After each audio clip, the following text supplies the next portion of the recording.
Welcome back to the Paint Along with your host, Leilani Joy, the show where you can paint along with me in real time while I answer your art-related and not so art-related questions. First of all, I'm back! I know! I have been gone forever, but I honestly have some really good excuses, which I'm going to tell you about today. First of which is, guys, I'm getting married, y'all! Yeah! I'm so excited. I know I haven't even told my Instagram people yet, but yes, Brian proposed to me on my trip to Japan and Thailand, and it's just been kind of a whirlwind of excitement and getting things organized and trying to finish my class. And yeah, so that's pretty much where I've been. I got back from the trip and it took me a good while to recover from jet lag, first of all. And then I really just, to be honest with you, I just wanted to get my Christmas orders out and then just kind of like put my head down and work on my class. And I just decided to kind of lay low for a while. And because I know a lot of you guys are like, where's the class? Where's the class? And I'm like, instead of just giving you guys excuses, I'm just going to go down in my little workspace and just pump it out. And I am this close, guys. I'm so close. I'm actually on the last section of the class. So I'm filming and editing the last few segments, and then it's going to go through an approval process. I have to have the place that's hosting the class, they have to go through and make sure everything looks good, and then it should be ready to launch. So there you have it. That's where I've been.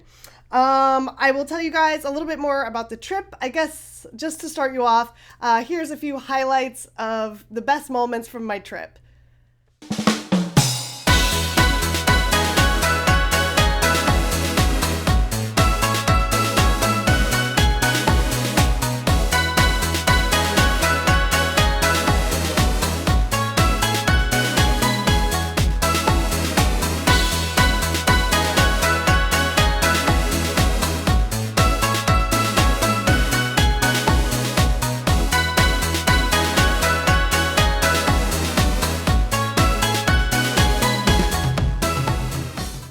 So there's my little highlight reel for you guys. Honestly, I can't really even pack in how incredible the trip was into just a few pictures. If there's anything specific you guys want to ask me about, you can ask me on the paint along and I'll answer it. I was blown away by both Japan and Thailand. They were incredible, incredible countries. The people there were so welcoming and wonderful. I ate the best food in my entire life in both places. I'm now officially a ramen addict. I wasn't really that into ramen before. I was a big sushi fan. But once I went to Japan, oh my God, it's like the most incredible thing ever. So Brian and I are actually on this ramen quest right now to find the best ramen in the San Francisco Bay Area. We've tried quite a few. We've got a few contenders. If you guys are in the area or know of any, please suggest some. We'd love to know. I did some shopping in Harajuku. I was a Harajuku girl for a day, which was like my dream come true. And Thailand has the most incredible beaches, the nicest people. I just don't even know where to start, really. Anyways, I can tell you guys more about that later. I might do a separate video once we have some of our footage organized, if you guys want to see how the trip was. I'll tell you more about the engagement maybe a little later. But Brian proposed to me on my birthday at the Yiping Lantern Festival, which is only once a year in Thailand. And it's the festival where you light these big lanterns. It's a Buddhist ritual, and you let these lanterns go, and there's just thousands of these lanterns. Sorry, I'm talking a mile a minute. And it was just honestly the most beautiful romantic thing ever. And yeah, we're just thrilled, and it's all very super exciting. So for all you gentlemen and ladies out there, I am officially off the market, I'm sorry to say. But yeah, I can't wait to show you guys some of the wedding process. We're going to illustrate some of our own invitations and stuff. So I might show you guys our little collab. Anyways, I've got questions to answer, and you guys have been waiting enormously patiently. I don't think that's grammatically correct, but I really want to get back to you guys, and we're going to have lots more to chat about, I'm sure. And so let's go ahead and jump in. So today I am going to be working on a piece for the Bad Apples that's due at the end of the month. So I'm going to go ahead and go to my camera up here and show you guys what I'm working on. So let's click it on. Okay, there we go. And I guess before I get too messy here, I guess I'll show you my ring. I know some of you guys like to see this sort of thing. There we go. I'm just, words can't express how much I love it. Brian and I talked about doing a unique stone, and this stone is actually something called Paraiba tourmaline, which is a gemstone. And as many of you guys know, this kind of aqua color is my favorite color ever, and I just wanted to do something kind of non-traditional, a little bit more me. So I'm really excited about having this beautiful colored stone. So yeah, so there's my ring, and yeah, now we can move on and actually get back to business, okay? So let's create some art. Today I'm picking up, some of you guys may have remembered this. I started this painting of Daenerys from Game of Thrones a good while ago now, maybe a couple of years ago, and I never got around to finishing her, and it actually was a pretty nice piece starting to develop. And the Bad Apples this month is doing a theme of like ancient and lost civilizations, and they didn't say if they had to be historical or could be fiction. So I was thinking, like, you know, if anyone lost their civilization, it would be the Targaryens, right? If you guys follow the series. And I just thought this would kind of be a cool piece to tie into the theme. So yeah, I just want to kind of finish it. It's one of those things. I started it, and I started a different project, and I got kind of sidetracked. So I'm going to finish her for this auction. So let's get started with the questions, and I'm just going to jump right into painting here. Hopefully the flow will come back. Sometimes it's weird, right? If you leave a painting for too long, you kind of like forget like where you were, and it's kind of weird. So yeah, let me get some paint out. Okay. And I'm going to go ahead and start with the questions from my last paint along. If you are new to the paint along, how I do it is I go to the most recent paint along, and I pull the questions from there. So if you'd like to see your question answered on the next paint along, then be sure to ask your question in the comments below. And if you could, please put the hashtag AskLJ. It really helps me find the questions in between the comments. So if you could do that, that would be awesome. All right, my first question today comes from the Art of Martha Pennington. And I feel bad. I'm sorry, Martha. I know you actually asked me this question on the last one, and I answered part of your question, and I forgot about the rest of it. Sometimes I tend to do that. So I wanted to go back and make sure I finished answering her question. So Martha asks, do you think location affects how successful you are as an artist? And this is a really great question, actually, and I think the answer is yes and no. There's certain benefits to being in certain locations, but I definitely don't think that it is a requirement to be in LA or New York or San Francisco. I think because you can perfect your art, and if you get to a certain level, galleries and stuff, they will have you come to the cities for shows. So I don't think that's really the case. Some artists have sort of gotten lucky by being in the right place at the right time, but I don't think for the most part it really does matter. There's certain things that are easier. It's easier to kind of, do it the old-fashioned way, where you go to gallery openings, you get to know the curators, you get to know people. I mean, knowing people definitely does help. So some of that is more difficult if, let's say, you live in a very rural community where there just isn't that much of an art scene. The other benefit to being near the art scene is just kind of to help you, find collectors. Sometimes if you're from a small town and stuff, all you can do is a few local shows. You might exhaust your customer base pretty quickly. However, with being online now and like all this Instagram, YouTube, ways for people to see your work around the world, I don't think the location matters that much. I mean, a lot of you guys out there do not live, most of you guys who watch my show, who buy my work, who collect my paintings, live nowhere near me.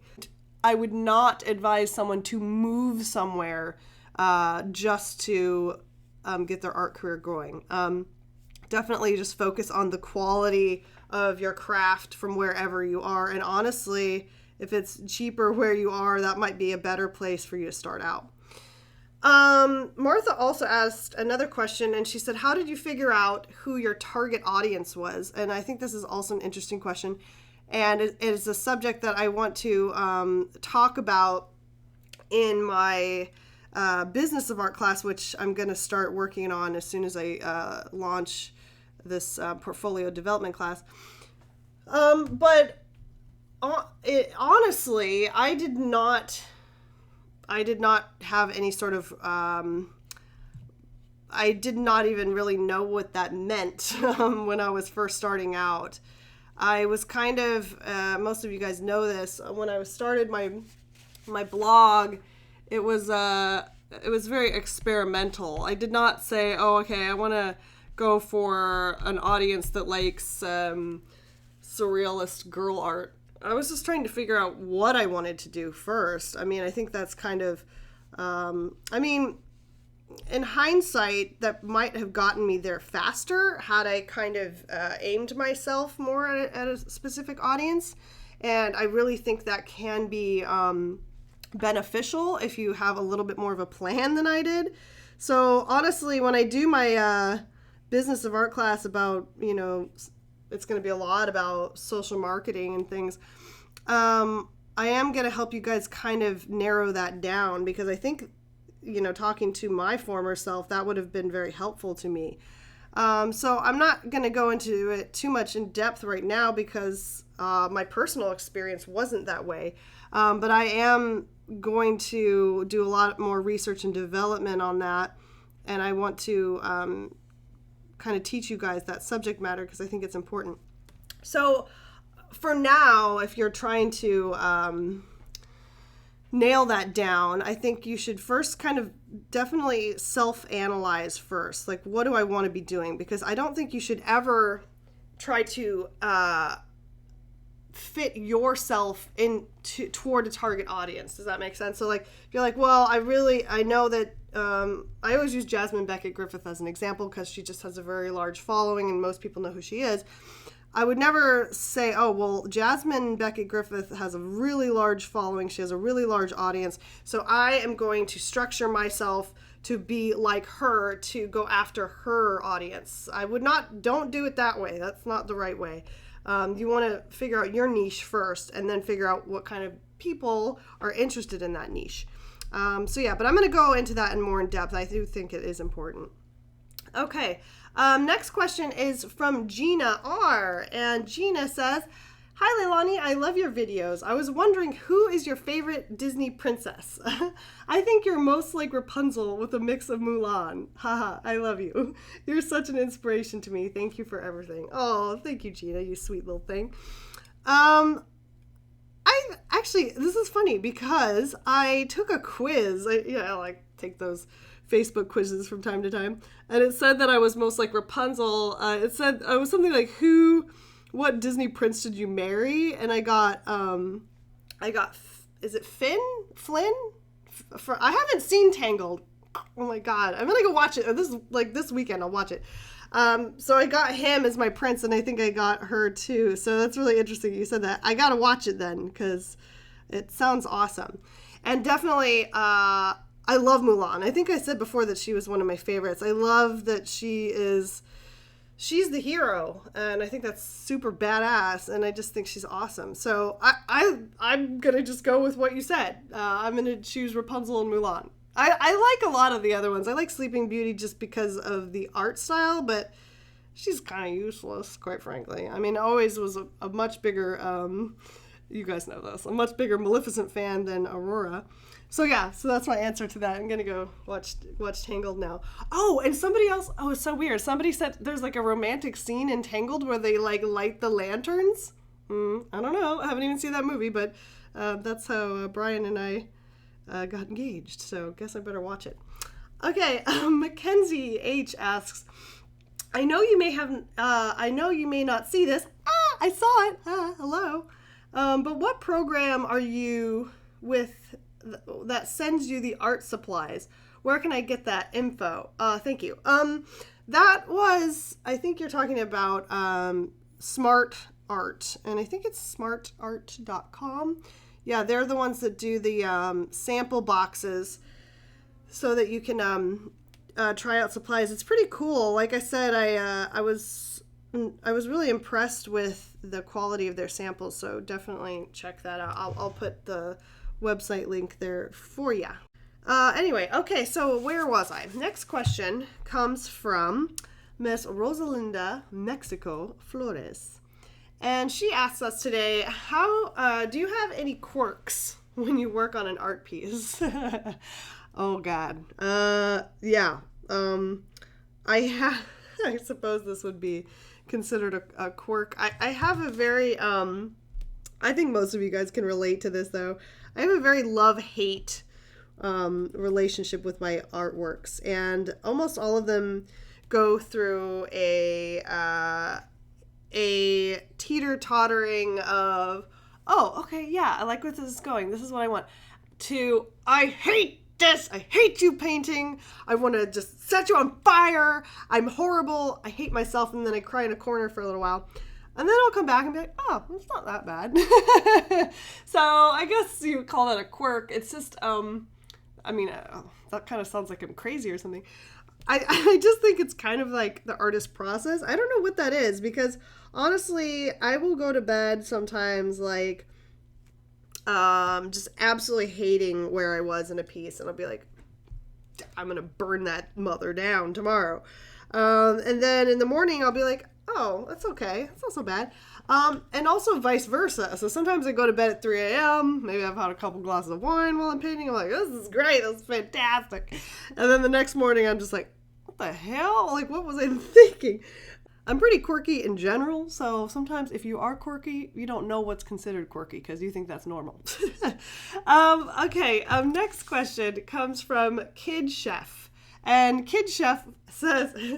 great advice. Do you have any other artists you recommend that we study? Thank you. I'm glad that my advice has been helpful to you. You know, sometimes I don't, like I've told you guys before on the paint along videos, I don't like pre-research your questions. So I don't feel like, it's just kind of like my honest opinion, like on the spot, which I think is kind of nice. I think most people in education situations, and a lot of times they have sort of like a canned answer, and they just say that every time. So I don't know. I thought it really would be kind of helpful for you guys to just hear my initial reaction to things and how I really feel about them. But as far as other artists I recommend you study, I don't think I can really answer that, to be perfectly honest. I think it depends on what interests you, which way you want to go. I mean, obviously, for someone like me, or if you're like me, studying Pablo Picasso is not really going to be all that helpful for you. Maybe he did start off doing very kind of restrictive realist work, and he was kind of like, I don't like this, I want to do my own thing. So that, I recommend you follow. But as far as like how his aesthetic and like how the way his career was isn't really relatable to most of us. So I would recommend that you study artists who you would like to emulate. And by emulate, I don't mean their artwork. I mean emulate their career path, do what they do. If you like artists who, have their own product lines and stuff like that, then you might want to research more about that. If you like artists who are more famous for, Magic the Gathering cards, and you want to do fantasy work, things like that. If you like professionals in the comic industry, or film, concept art, design, things like that. So I would recommend that you study artists who do what you do what you want to do. And I talk actually quite a bit about this in my portfolio development class that's coming up very shortly. And I've got really some great techniques and little assignments to help you kind of narrow that down. So if you are interested in finding out more about that, just stay tuned, because I'm going to have that for you really soon. Let's see. Tactless truth. Ooh, tactless truth. We should be asking you questions. You'll tell it like it is. So I'd really like to know, how do you ship your artwork? What company or postal service do you go with? And how in the world, when you were just starting out and only shipping 1 or 2 pieces a month or even a year, how did you keep your shipping costs down? That's a great question. We have not talked about this. I don't think we have talked about any sort of how I do my shipping of artwork. And it's a complicated beast. The short answer is, though, you should be having your collector pay for the shipping, at least for the most part. I do not incur, is that the right word? I don't take that cost on myself. I tell my collector at the time of their purchase, or depending on how they purchase it, I'll say, well, my shipping costs are based on your location. First of all, it costs me a lot more to ship to Australia than it costs me to ship to Nevada. So that is a big part of it. And I use USPS, which is the United Postal Service. And while I don't think that they're as careful, I've definitely had prints arrive damaged frequently, but I insure them all because of this. But I have never had any of my originals damaged. I do pack them very well, or if they're a very large framed delicate piece, I will have them professionally packed. So I will take them to there's a company called Box Brothers. I think they are nationwide. I think they're a chain. I'm not sure. It might just be in California, but I'm sure you have one like that. Something like, shipping company, and you can take your item over there and they will pack it for you. UPS does this also, but UPS is expensive. It is not the cheapest option for shipping.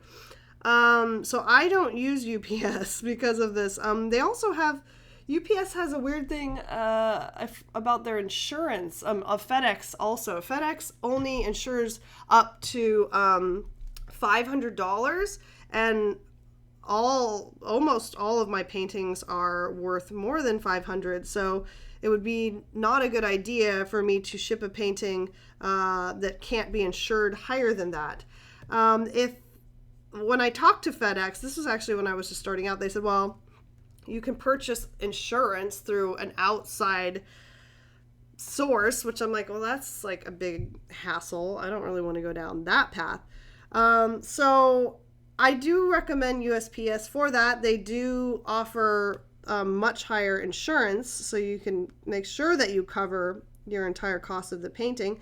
And you need to tell your collector as well that they are responsible for the insurance. It's just part of the system. Most collectors understand this. If they're going to buy an expensive piece of artwork, they know they're going to pay for the shipping. I have never had a collector say, oh, well, can I pay less for the shipping? They're buying a very expensive collectible item, so most of them do realize that. So, I mean, I don't really have to elaborate too much. I don't know. Maybe I'll do like a blog post on artnouveau.com and talk more about this.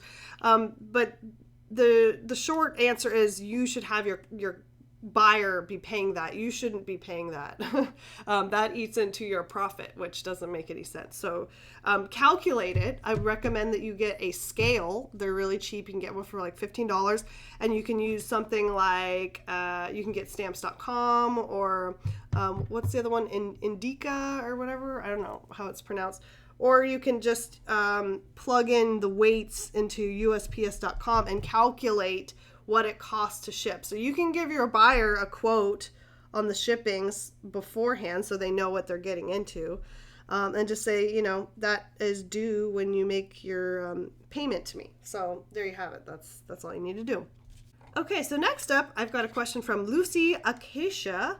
And Lucy Acacia asks, "Hey, Lay. Hey, what's up? I draw casually, and my family really supports me. Awesome.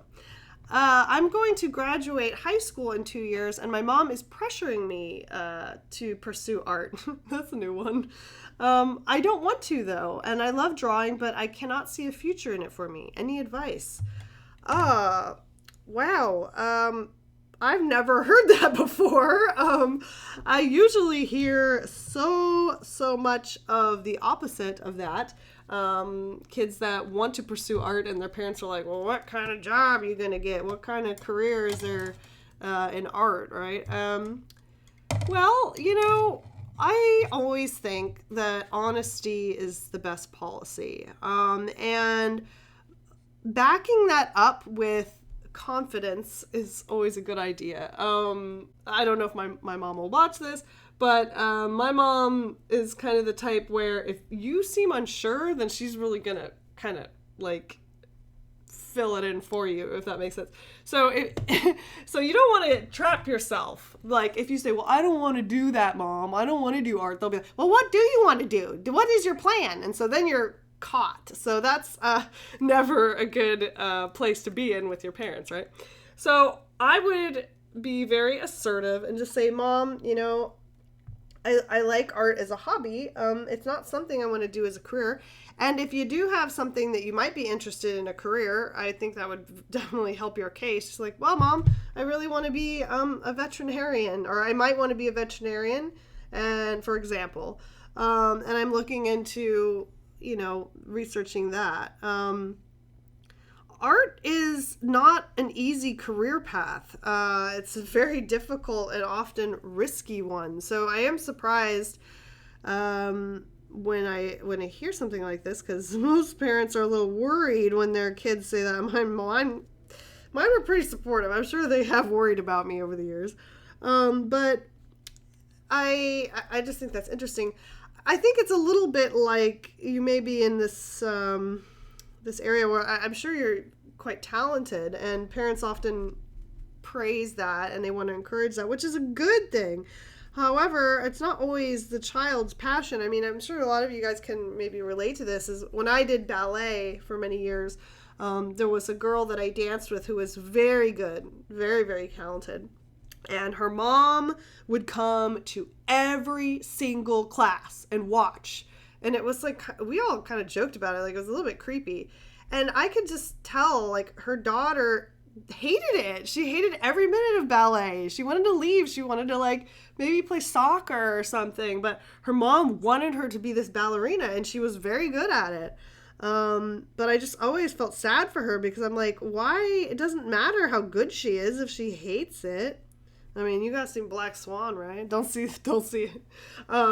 Yeah. So anyways, I don't think that it's ever a good idea, and good for you for being aware of your wants. That's the first step. So, I'm here for you, girl. I say, speak up. Just say, and be nice about it. I mean, your parents have feelings too. Just be like, "Mom, it makes me feel so good that you appreciate my art, but I really think I want to go in this direction for a career." And it doesn't mean you can't be an artist too. I mean, I think people forget that there's plenty of hobbyist artists that sell their work for extra money, who do, maybe you're on maternity leave and you decide to illustrate a book while you're home or something. So there's no reason why you can't be both, definitely. So hopefully that helps you out a little bit.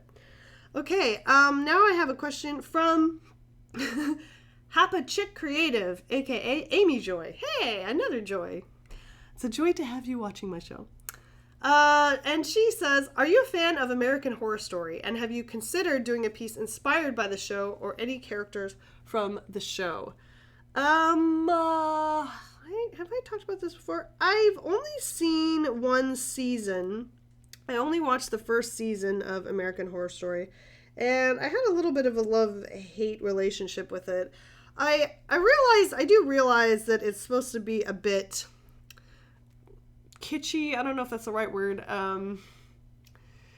I liked Nip Tuck, and that was the creators are involved in American Horror Story, and I liked that a lot. And I knew that Nip Tuck was a very exaggerated reality. There was nothing realistic about it. It's camp in a way.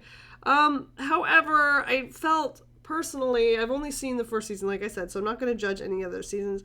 I thought it started out great. I liked a lot of elements of it. But then I just thought that it really started to jump the shark, as they say. I don't know if you guys have heard that term, but it kind of just means like, jump the rails. And you kind of go, what the hell? Like, this suddenly got weird and kind of dumb. So, unfortunately, I felt that it was just not consistent, for one thing. And I kind of lost interest. I ended up finishing it.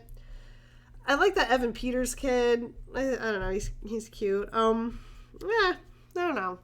Not really. If you have a season you suggest, I've heard some people say Coven, some have said other ones. I may try it again, because I do kind of like that kind of thing, but I personally was not a big fan of the first season, so if it's a lot like that, then I don't know. Okay, Willy Wonka. Okay, I'm sorry, now it's going to be stuck in you guys' head. Okay, Willy Wonka asks, I have found that many, often non-artistic people consider using computer assistants to be cheating. How do you feel about this? And do you feel that a lot of pro artists tried to hide that they used a computer to create their artwork, or is it openly shared? Also, how do you respond to someone who feels that you cheated? I don't think it's cheating. I think it's actually being resourceful. I mean, you guys know I've discussed this before. If there is an easier, more efficient way to get to the final results that you want, then why not do it? I mean, time is money, people, okay? We only have so much time, and if you're going to arrive at a better result using our technology, I don't find anything wrong with that. I do realize that there's a lot of artists who I guess are what you would call purists. I mean, there's artists that won't buy paint. They want to mix their own pigment. They buy the powder pigment and they make paint like it's the Dark Ages.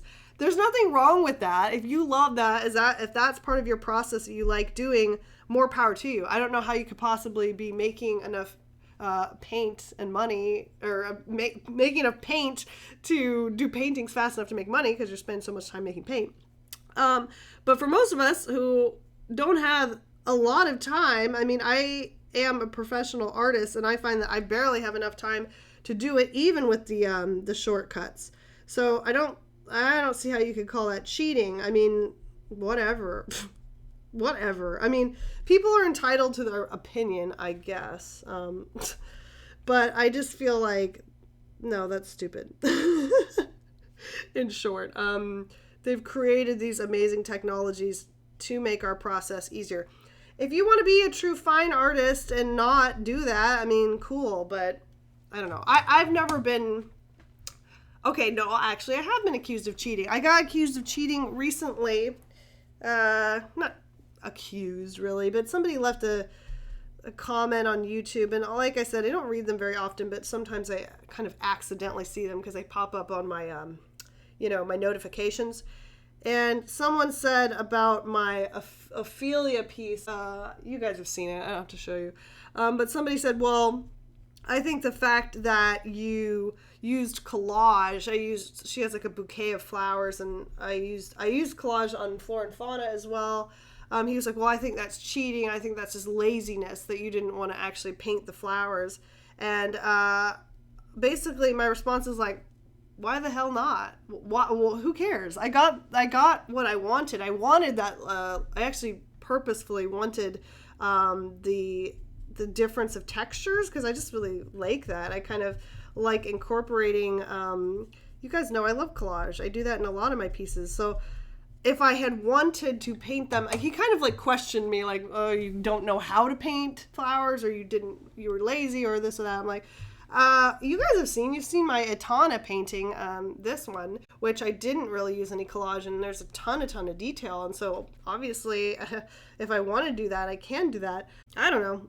Honestly, my response to that is just like, I just don't really give a crap because it came out how I intended it. I like it. I like it that way. So that person may think I'm cheating, but it's only cheating if there's rules, right? And there are not rules. Art has no rules, fools. You can quote me on that. Let's make t-shirts out of that. Oh my God. Art ain't got no rules, fools. I'm going to wear it next time I'm on here. And then it'll say Leilani Joy at the bottom. But it's true. There aren't actually any rules. It's not law. It's not the IRS. So you're not cheating your taxes if you're using computer software or collage or whatever you want, any tools. The only thing that's cheating, which is illegal, is if you trace or copy someone else's artwork. So we don't even need to talk about that. So other than that, you ain't cheating. So keep on doing it. Keep on doing what you want to do and whatever feels good and natural for your process. So I've actually kind of screwed up. Yeah, this is what I do sometimes. Actually, I'm clearly a little bit out of practice of doing the paint along, and I got a little distracted. So you could probably clearly see this. But for this piece, I've gone with like kind of a like ghostly, I mean, she's very, very fair skin tone on her. And I kind of started painting her hand in, but I've been doing like kind of warmer skin tones in my last couple pieces. So I was just kind of like pre-programmed to mix these colors, and now you can see that her hand is ridiculously unmatched to her face. And I could like warm her face up a little bit. I might do that because she's a little ghostly. I don't really want her to look dead. But what I should have done, and I will do on the other hand to fix this, is what you should do typically in your painting is repeat colors. I mean, that just makes things look a little bit more realistic and keeps everything in the same space, right? So some of these kind of warm colors around her eye area and even in her lips, that's kind of has some purple in it actually, which I like, which I mixed this kind of mauve-y color. That color is what I should have used in the fingers to give them a little warmth as well. Instead, I made them really kind of rosy, and I gave her hand a more rosy feel to it. I mean, I'll fix that later, but I'll do the other hand correctly, and then I'll go back and fix this one. So, yeah, just something for you to learn from my mistakes. I mean, that's what this is all about. Am I right?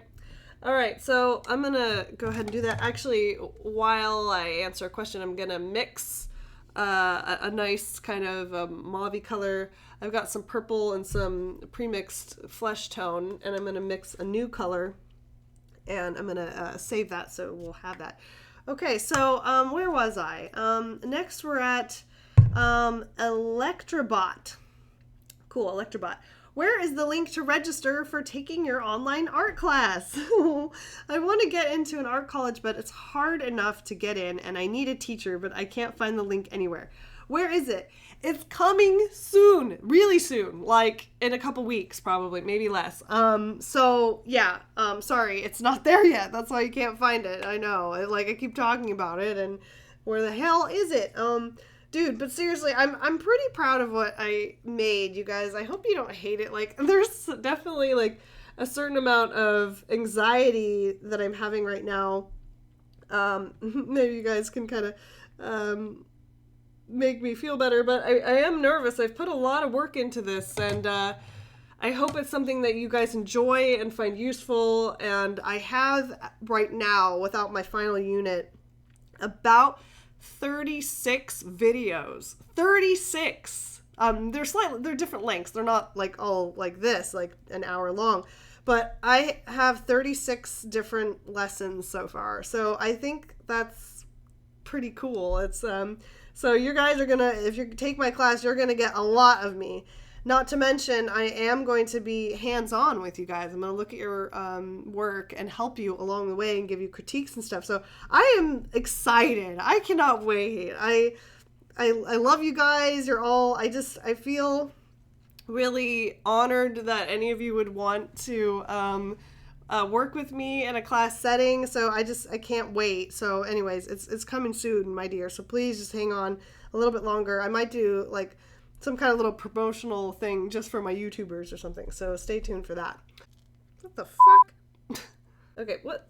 For some reason, I just squeezed this tube of paint. It's like squeezing out of the neck. I have never seen that before. That's crazy. Okay, anyway, where were we? My next question comes from the me.My Creations, and they ask, if there was a set of supplies called Leilani Joy's Acrylic Survival Kit, what would be in it? Valium and vodka. Just kidding. No, maybe just vodka. No, maybe beer. Beer, wine. That'd be in there. Okay.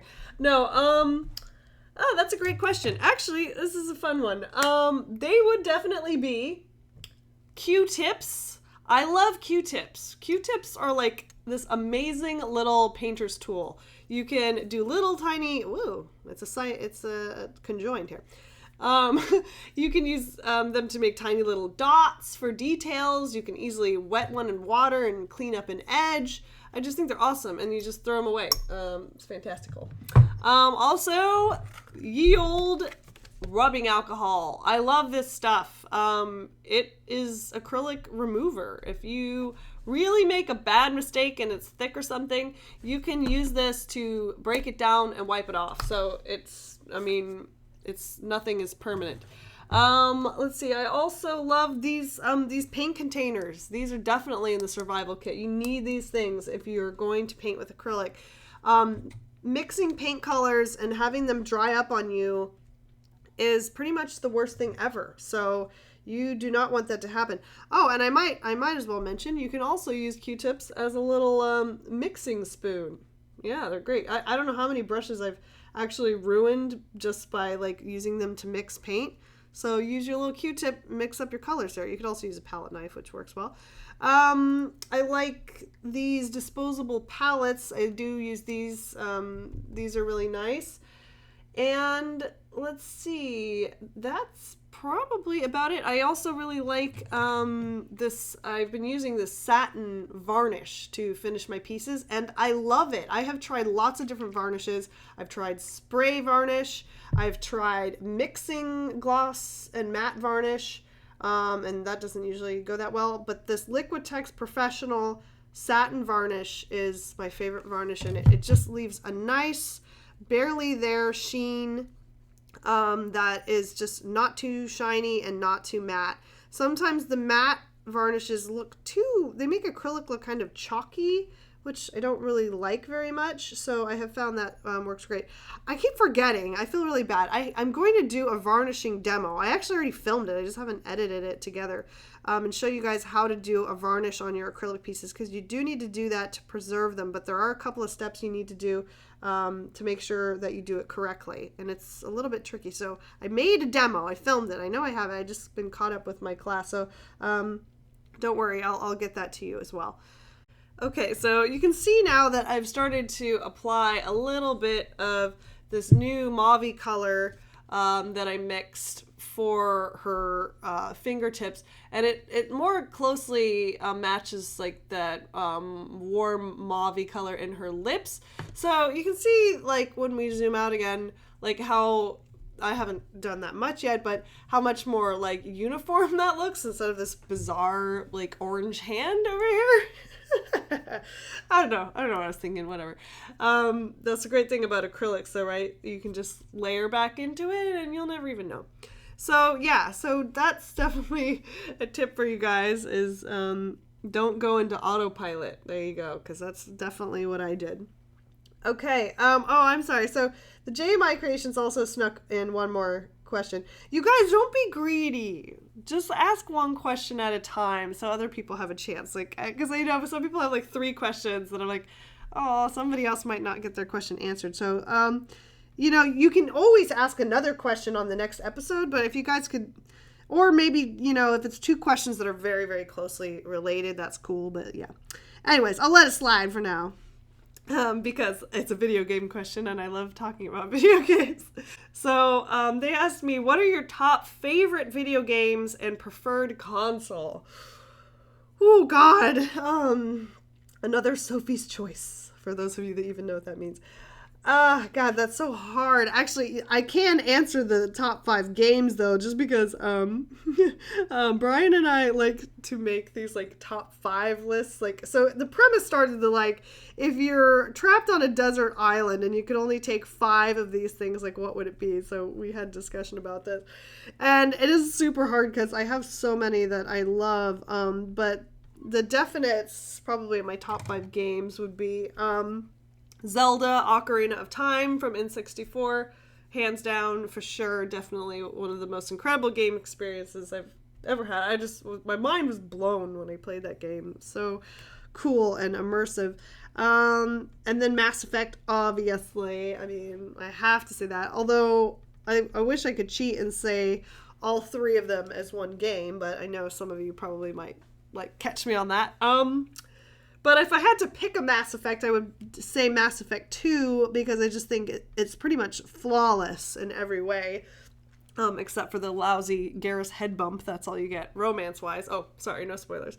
But other than that, I think the storyline is amazing. The final battle is amazing. The characters are amazing. The storytelling is amazing. Everything's freaking awesome in that one. Oh gosh, I would probably see there is a difference here, you guys, between spent the most hours and favorites.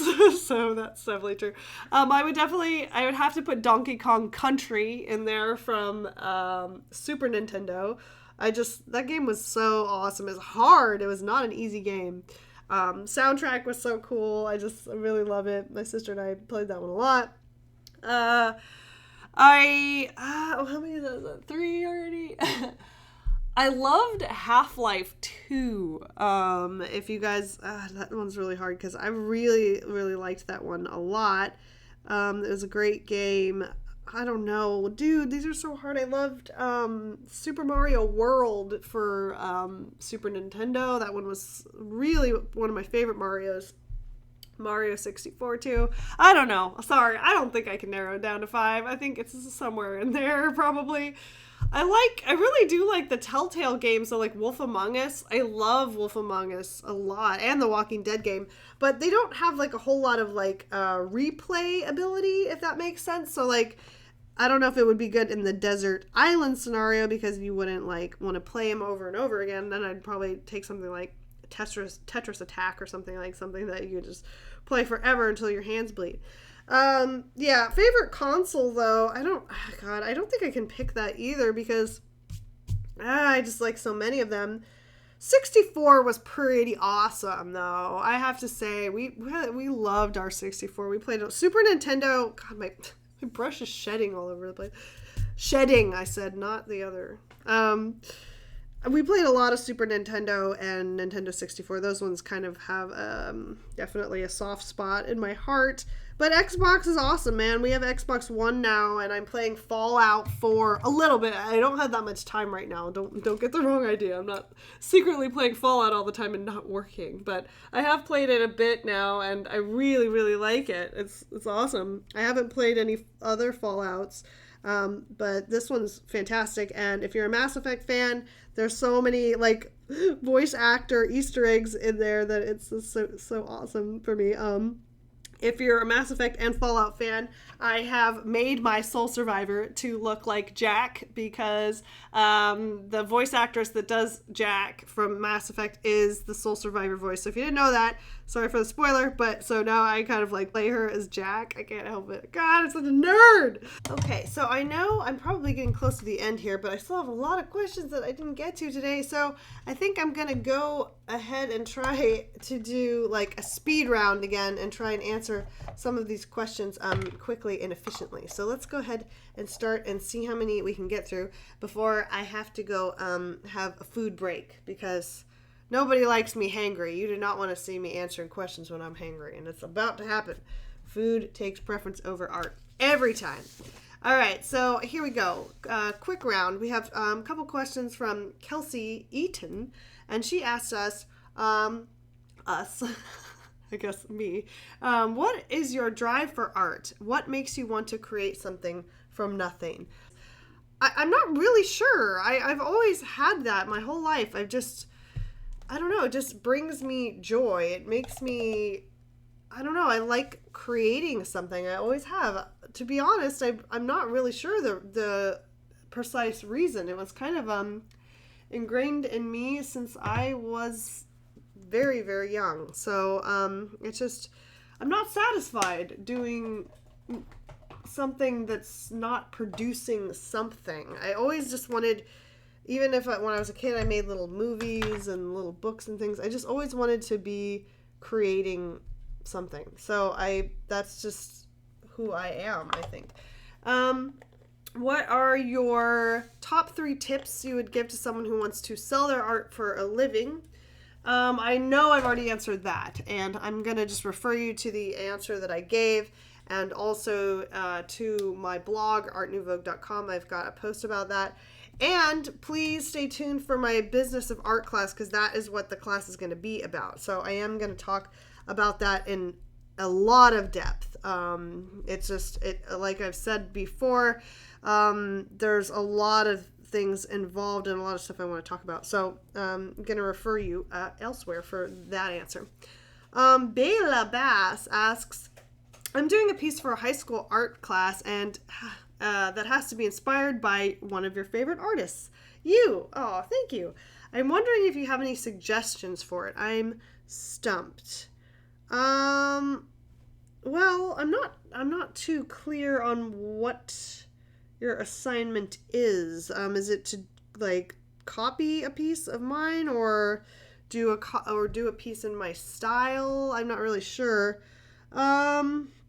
I have a really great blog post, just to move this along quickly. I have a great blog post about artist block and some things I do to get inspired. So there's a link to it. It's got like little creative ways to kind of jumpstart your creativity. I love that kind of thing. One of my favorites, which I like to do obviously a lot in my work, is kind of do an interpretation of a character that you like. You know, do it in your own personal style, like this piece here. You know, it's kind of a stylized, obviously, portrait of her. So that's always kind of a fun activity. Do a character from a book or something. So see if some of those ideas help get you started. Next, I have a question from Love Jinx, and Love Jinx asks, how long are you planning on running the classes? And what level of practice do you recommend to be at to get the most out of your classes? I've discussed this also before a little bit, so I know I have actually. It might be on the last video, so I'll answer this quickly as well. There's no time limit. This is going to be like an open thing. So as soon as I get it up and running, you can enroll. You can enroll at any time. So it's just a matter of how fast you can work through the modules. So you can go at your own pace. You can start whenever you want. You can finish as long as it takes. So it's not like the traditional sense of a class where it's like classes are open, you know, in spring and fall, and then they're closed. It's just going to be an ongoing thing.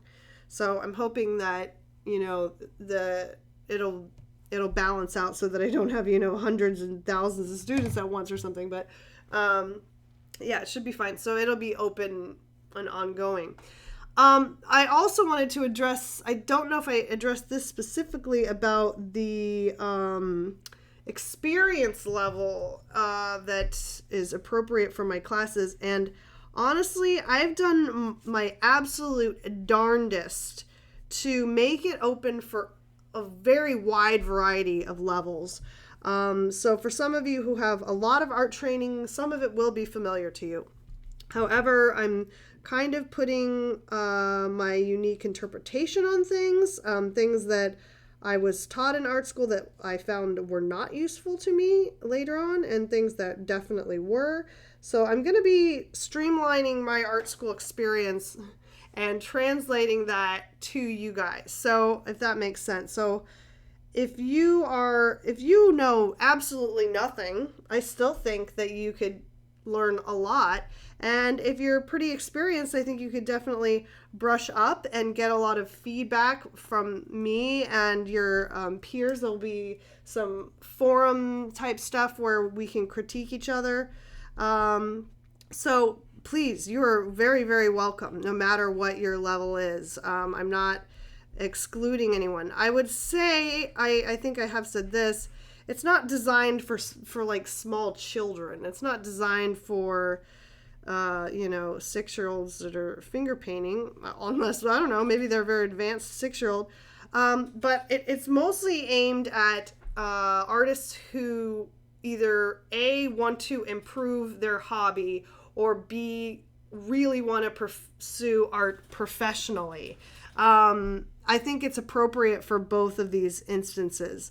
I think you can make it what you need from it, and again, some of it will be individualized based on that. I mean, I definitely want it to be a unique experience for you depending on where you're at currently. And I know, I'm sure that if you do take my class, you'll see a difference in your work from day one to the last day, because that's how I structured it. So that's really what I want to see. So it doesn't matter if you're starting at this point and someone else is starting at this point, you're both going to go up. Maybe you're not quite at the level of another person, but you will have personal growth throughout by the end of the course. So hopefully that makes sense for you. All right, next I have a question from Diana B, who asks, I would like to know your process, or what do you recommend when framing an original painting? Do you have your frames custom made? I'm almost positive I have already answered this question, so I'm going to look up the link to where that was. But again, the short answer is it varies. I do different things. Some of them I have framed, some of them I find frames, some of them I had frames, some of them whatever. So that's the short answer. I don't have an exact, it depends on the piece. I think I wrote about this on my blog, so I'll send you over there if you'd like a little bit more information. It just depends on what you want to do, what you want the final results to be. There's no right or wrong way when it comes to framing, that's for sure. I mean, don't get really cheap plastic frames or something. Make it nice. I mean, it definitely adds to the value of a piece, right? But other than that, there's not really like rules about it, unless you're framing watercolors or something, which maybe you are. Then you do need to be a little bit careful about glass and making sure it's going to protect the painting's longevity. So I'm going to talk about that in my class. Actually, I have a little bit about watercolor framing. So Maria R asks, are you excited for the new Alice Through the Looking Glass movie that's coming out next year? Are you going to do a tribute piece to the incoming movie based on what we've seen from the trailer? I haven't even seen the trailer. I didn't know they were making that. So this is news to me. I'll look it up. Is it going to be a continuation of that last one, the Tim Burton Disney one? I don't know. Is it Disney? Did you say that? No, you didn't. Okay, I'll look it up. Haven't heard of that yet. Okay, a few more questions and then we're done. Yay! I think I did better on the speed round. Of course, now I'm gonna have to veg out with Fallout. Veg out with Fallout after this. Okay, so. This is another question from, wait, is that right? 2 or 3? 2 or 3. Another question from Electrobot. And Electrobot asks, aren't you violating copyright by selling those buttons of Akudomi dolls? Just saying. I don't know what you mean by Akudomi dolls. Are you talking about the little, the Princess Mononoke spirits that I did? The what is this called? The Princess Mononoke spirits that I did, the little kodamas, maybe that's what you mean. I'm not violating a copyright with those, actually, because they are I guess I'm fairly certain that Princess Mononoke, those are actually based on those little spirits. Those little spirits are represented in like lots of Japanese folklore. So I don't think so. I mean, I don't know. Like I said, it's a bit of a gray area. Like that, I think is almost more like mythology. However, I mean, thanks for calling me out, I guess. The Princess Mononoke piece is, yeah, technically it is copyright infringement because it is a derivative artwork. It's fan art. It is fan art. I've already told you guys this before. I talked about it in the last video. It's not a copy of any kind of existing artwork, but I did take the theme of their character. So basically what that means is I am accepting the risk of that. I mean, you know, it's hard, right? Because same thing with this. I think Game of Thrones is tricky because it's a book. So I don't think that there's anything, I don't think that there's any, I don't know. You guys tell me. I have to look this up. Like, you can paint an interpretation of a book character, but I think you have to be a little careful. I would probably have to be a little careful about like this because it does look like the TV character. But sometimes you're in a safer zone if you just, like, if I don't title this artwork, this is going to sound weird, but if I don't title this artwork Daenerys Targaryen or something, if I title it something else, like if I call it Mother of Dragons, or maybe that doesn't even work actually, something a little bit more abstract from the character, it could just be sort of coincidental. It's not really, you know what I don't know if that makes sense. You can get away with it a little bit more if you're not saying it is that character. So I probably will not title this Daenerys. I'll title it something else and just say, you know, it's inspired by, this is not a photo of her. I did not paint directly from a photo of her holding a crown like this. So I'm in a pretty safe area. I mean, we can talk more about this later, maybe in just a separate video, but many artists do their interpretations of things, and they're pretty safe. I mean, as long as it's not copying directly from a photo, as long as you're not directly ripping off a piece, probably nothing's going to happen to you. The worst thing that could happen is, I mean, this is a very, very unlikely possibility, but I could get a letter from HBO and they say you can't sell this likeness of our actress, of our character, it looks like her, and we own the rights to her. They could, and simply I would have to take it down and not sell it or anything. But other than that, it's not like that big of a deal, I hesitate to say. You're in a much more dangerous zone, again, if you're doing something like Disney characters and they look like the Disney characters. You really can't there's not a lot of wiggle room there. And they do get after people, so be careful with that one. I don't think HBO is getting after Game of Thrones inspired works because, again, there's a lot of crossover between the book and the show, and this is your own interpretation of the book character. There's not a lot they could do. So, yeah, I mean, I can give you guys some more links to this stuff, but basically anything that was not completely 100% your idea is copyright infringement in some form. Whether or not it has grounds for someone to take any kind of legal action against you is a little bit of a different thing. So yeah, I guess that's all we'll say for that. Ashley G looks like she has a very similar question, so hopefully I just addressed this, but she said, you've talked in your previous paint-alongs about how fan art of existing characters is copyright infringement, but what about fan art of people such as band members, actors, YouTubers, etc.? Since they're real people and not characters, can they be copyrighted? So I basically did answer this, and the answer to this question is yes, they can, actually. A celebrity's likeness, they can have rights to it, or their name is like trademarked. Okay, so you can't put Kim Kardashian on things. I'm sure her name is trademarked up to wazoo. That's her brand, right?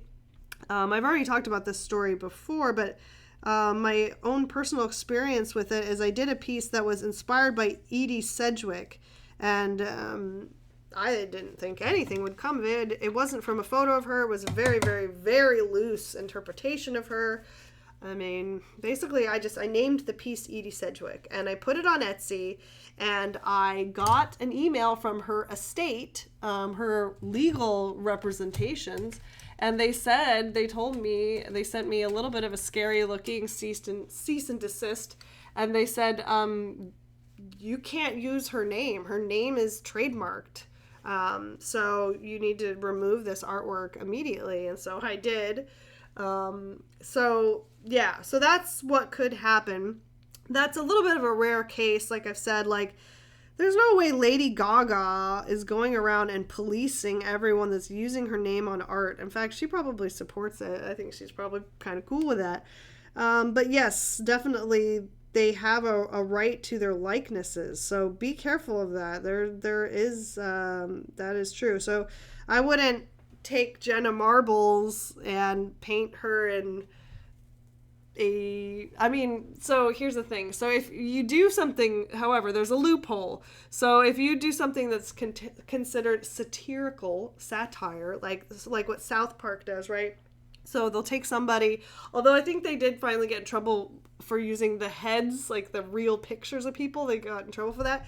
But as long as they're making fun of someone, they're not like violating someone's likeness. I know this is super weird.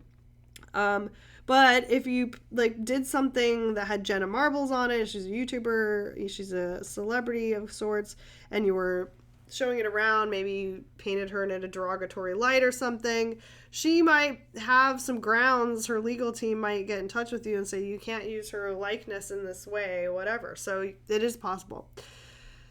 Woo, okay. Take a breath, girl. Take a breath. Okay.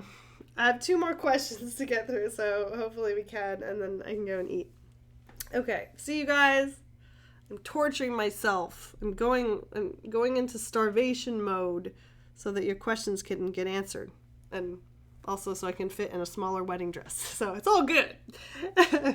Logan West asks, okay, so I have one question, and I'm a really shy person when it comes to art, and whenever people compliment or show my art in the class, I turn a brilliant shade of red.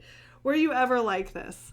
Oh, yeah, I told you guys before, I was like, oh my god, I was like, I guess what you'd call painfully shy, most of my school years. I had a lot of anxiety and things like that. I didn't know what that was at the time. So yeah, God, if I had to say anything in front of people, I would just like flip out. It's weird how far I come now. Talk all the time to people. But yeah, I feel you. I mean, honestly, like one of the best things I ever read, like about anxiety and shyness is just like, to just like ride the wave. Like you're feeling that like embarrassment and that just like feeling that you start to get, your heart starts pounding, and just go, you know, this is gonna go away, it's gonna pass, it's all gonna be cool, and just like kind of have this zen moment with yourself and just be like, nothing's actually gonna happen, nothing bad's gonna really happen, and just tell yourself that, and it'll go away, the feeling will pass. But as far as people complimenting you, just say, you know, thanks means a lot. There you have it. Thanks means a lot. You don't have to say anything else. I mean, I tend to also be that type of person where I go, oh no, that's not very good. I'm not good. I suck. I'm horrible. I'm going to jump off a bridge. So that's usually my initial reaction. But that sometimes makes people feel awkward. So just be like, thanks means a lot, you know. Always hoping to improve myself, and your words of encouragement mean a lot. And that's it. Say thanks. That's all you gotta do. Okay, my final question. I got to it. Good, because I kind of stalled out on what I was painting here. This really does take a lot of concentration. So my dear friend, how do I say this name? X310. 13, M13. I don't know. This confuses me because it's like Roman numerals. Okay, hey Leilani, shout out all the way from Singapore. Oh, cool. That's so awesome. I would love to go to Singapore someday. I've heard great things about Singapore. It just looks so freaking cool there. I mean, although I think it's like almost as expensive as San Francisco. I don't know. Okay, anyway, so hello from Singapore. Hello from San Francisco. So nice to hear from you. I've always wanted to improve on my own artworks, but due to other agendas, it's been difficult to juggle everything. Yeah, I feel you. Could you advise or give any tips perhaps on how you manage your time? Oh gosh. This is hard. And honestly, I still fail at this on a regular basis. So yeah, I know how hard it is. The best thing that I can tell you though is like to plan your days. That really helps me. Plan your days the night before at the latest. So, you know, at the end of the day, be like, okay, I got this done today. Pat yourself on the back. Say, good, I got these things done. And tomorrow I'm going to focus on this. Something that I do is I will designate a day for a specific thing, because as you guys know, I often have like many irons in the fire, so to speak. So sometimes I'm like, okay, Monday is for Etsy customer service and packaging, signing, and shipping prints, and that's all I'm going to do Monday, because sometimes it takes all of Monday, and a lot of times I'm a little overzealous and I think I'm going to do A through Z and I get through A through D. So try to keep realistic expectations. I mean, you'll figure that out along the way, I'm sure. But yeah, designate those things out. And yeah, sometimes I'm like, okay, today I got to do errands. I got to go to the framer. I got to go to the grocery store. I got to go to the art store. So today I'm going to do, you know, these tasks. So just do it. You got to do it that way, and try to avoid as many distractions as you can, because I know how hard that is. You know, in the evenings, sometimes after I've cooked dinner or helped make dinner, I'm like, oh great, I have to do the dishes, but I really should go back to painting, or I really would like to play Fallout, and I'm like, well, I can't do that tonight. I've got to do this. Make little goals and reward systems for yourself. I do that. I'm like, okay, if I get through my whole to-do list today, that's awesome, and I'm going to allow myself to go play video games for a couple hours. So, yeah, just do it that way. Okay, kitties, well, I hope you had fun. I've got a little ways to go on her. What I'm going to do next, which I wished I had time to get to today, but I think it might take a little bit of concentration, so we didn't start it. But I'm going to, I'm just going to do a little, show you guys here, because I'm not sure if I want to commit to it yet. But like her dress had in the show, I really liked this dress that she had. I don't know if you can see it, but she had like these gold, like intricate, like metal belt thing. So I'm next going to start in this gold paint pen doing some kind of like designs like this, and filling that in. Kind of I might pencil it in first, so I'm going to start doing that next. And hopefully I will have her done by the auction, which I believe is on January 28th. This piece we're going to auction off with the Bad Apple Artists Collective. So if you'd like to get your hands on this one, you could probably get her for a great price, because we usually have a pretty low starting bid, like $100. So it's going to be a cool piece. So anyways, okay guys, well, I will see you. I've got a lot of other artwork to catch up on, so I'll probably be doing more paint-alongs pretty close together, because I've got actually like several in the works right now. So please leave your Ask LJ questions in the comments below, and I will try to answer those next time. If I missed your question from previous videos, it's probably because I already answered it, or sometimes I overlooked it if you didn't have the hashtag. So just go ahead and throw it at me again. All right, class is coming soon, and I will see you guys again soon. Thank you so much for waiting and not abandoning me and my channel, because I was like, oh, I hope all my subscribers didn't unsubscribe, but it doesn't look like you did. So, okay, thank you guys, and I'll see you again super soon.